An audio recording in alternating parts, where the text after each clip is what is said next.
అమరావతి రాజధానిగా కూడా అటు దేశవ్యాప్తంగా పార్లమెంట్లో నిర్ణయం తీసుకున్న తర్వాత అనేక హర్షధ్వానాలు వినిపించి అయితే వైసీపీ విమర్శలు చేస్తుంది. దీంతో మాట్లాడేందుకు మనతో మంత్రి పార్థసారథి ఉన్నారు. ఏంటి సార్ ఈరోజు వైసీపీ చేస్తున్నటువంటి వ్యాఖ్యలు ఎలా అర్థం చేసుకోవాలి? దేశంలో ఉన్న రాజకీయ పక్షాలన్నీ కూడా అమరావతిని సపోర్ట్ చేస్తూ పార్లమెంట్ లోక్సభలో రాజ్యసభలో కూడా సపోర్ట్ చేస్తూ మాట్లాడారు.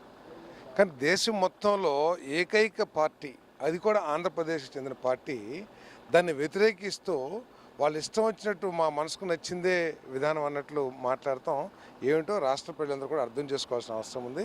ఈరోజు అందరూ ఆయన చెప్పిన మా విగన్నో లేకపోతే మా జగన్నో ఏదో ఉంది కదా, దాన్ని ఒక జోక్గా తీసుకుంటున్నా కూడా అసలు అంటే ఒక బాధ్యత కలిగిన ప్రజాప్రతినిధికి ఎప్పటికప్పుడు ప్రజల అభిప్రాయాలను బట్టి తన అభిప్రాయాల్ని రివ్యూ చేసుకోవాల్సిన అవసరం ఉంటుంది. కానీ ఈయన అట్లా కాకుండా మొండిగా నేను చెప్పిందే సిద్ధాంతం అన్నట్టు మాట్లాడతాం చాలా బాధాకరం. ఏదైనా కూడా ఇది రైతుల విజయం, మహిళల విజయం.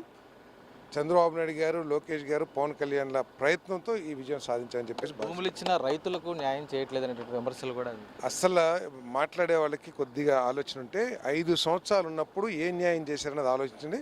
తప్పకుండా వాళ్ళకి న్యాయం చేస్తున్నారు. డెవలప్మెంట్ జరుగుతుంది, ప్లాట్ల డెవలప్మెంట్ జరుగుతుంది, రోడ్ల నిర్మాణం జరుగుతుంది.